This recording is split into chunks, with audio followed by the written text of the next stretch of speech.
Hello friends, welcome to J square vlogs Telugu home foods. ఈ వీడియోలో chicken kurma ఎలా చేసుకోవాలో చూపించబోతున్నాను. ఇది పులావ్, రోటీ, చపాతీ, పరాటాస్లోకి చాలా బాగుంటుందండి. చాలా సింపుల్గా ఎలా చేసుకోవాలో చూపించేస్తాను. ఇక లేట్ చేయకుండా ప్రాసెస్లోకి వెళ్ళిపోదాం.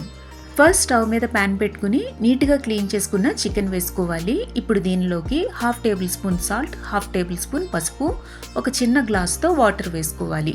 వాటర్ మరీ ఎక్కువగా వేసుకోకూడదండి, ఎందుకంటే చికెన్లో నుంచి కూడా వాటర్ వస్తుంది కాబట్టి చిన్న గ్లాస్తో వాటర్ వేసుకుని ఇప్పుడు ఇదంతా ఒకసారి బాగా కలుపుకుని మూత పెట్టుకుని లో టు మీడియం ఫ్లేమ్లో 5 to 7 మినిట్స్ పాటు ఈ చికెన్ ఉడికించుకోవాలి.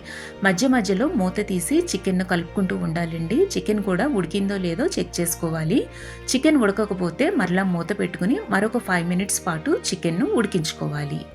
10 మినిట్స్ తర్వాత మూత తీసి చూపిస్తున్నానండి. చికెన్ అయితే ఆల్మోస్ట్ నాకు ఇక్కడ ఉడికిపోయింది. ఇప్పుడు స్టవ్ ఆఫ్ చేసుకుని ఈ చికెన్ను పక్కన పెట్టుకోవాలి.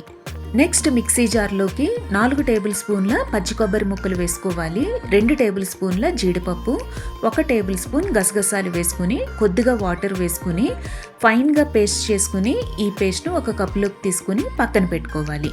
నెక్స్ట్ ఇదే మిక్సీ జార్లో ఒక పెద్ద టమాటోను చిన్న ముక్కలుగా కట్ చేసుకుని వేసుకుని టమాటో కూడా ప్యూరీ చేసుకుని పక్కన పెట్టుకోవాలి. ఇప్పుడు స్టవ్ మీద కడాయి పెట్టుకుని ఆయిల్ వేసుకోవాలి. ఈ చికెన్ కుర్మాకి కొంచెం ఆయిల్ ఎక్కువగానే పడుతుందండి. ఆయిల్ వేడైన తర్వాత 2 మీడియం సైజ్ ఆనియన్స్ను చిన్న ముక్కలుగా కట్ చేసుకుని వేసుకుని ఆనియన్స్ గోల్డెన్ కలర్ వచ్చినంత వరకు కూడా ఫ్రై చేసుకోవాలి.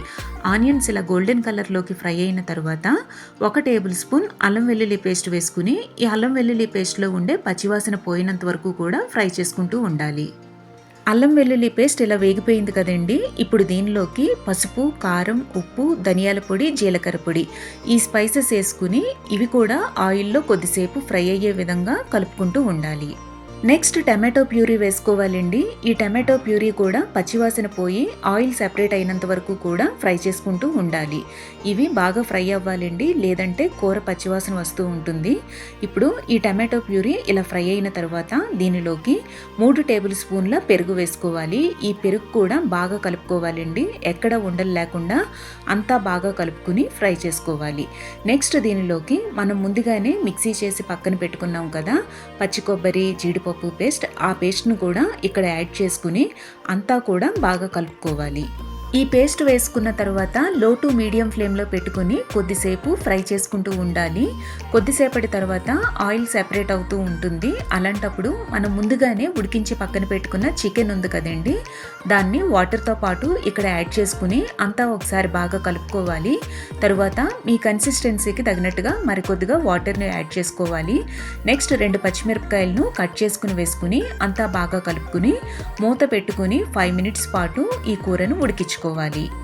5 మినిట్స్ తర్వాత మూత తీసి చూస్తే చికెన్ బాగా ఉడికిపోయి ఉంటుందండి. ఇప్పుడు దీనిలోకి 1 టేబుల్ స్పూన్ గరం మసాలా, చిన్నగా కట్ చేసుకున్న కొత్తిమీర వేసుకుని అంతా బాగా కలుపుకుని స్టవ్ ఆఫ్ చేసుకుని సర్వ్ చేసుకోవాలి. అంతేనండి, వేడి చికెన్ కుర్మా రెడీ అయిపోయింది. ఇది పులావ్, రోటీ, చపాతీ, పరాటాస్లోకి చాలా టేస్టీగా ఉంటుందండి. మీరు కూడా ట్రై చేయండి. ఈ వీడియో కనుక మీకు నచ్చినట్లయితే లైక్ చేయండి, షేర్ చేయండి. ఇలాంటి టేస్టీ, సింపుల్, క్విక్ రెసిపీస్ కోసం జే square vlogs Telugu home foods ఛానల్ను సబ్స్క్రైబ్ చేసుకోండి.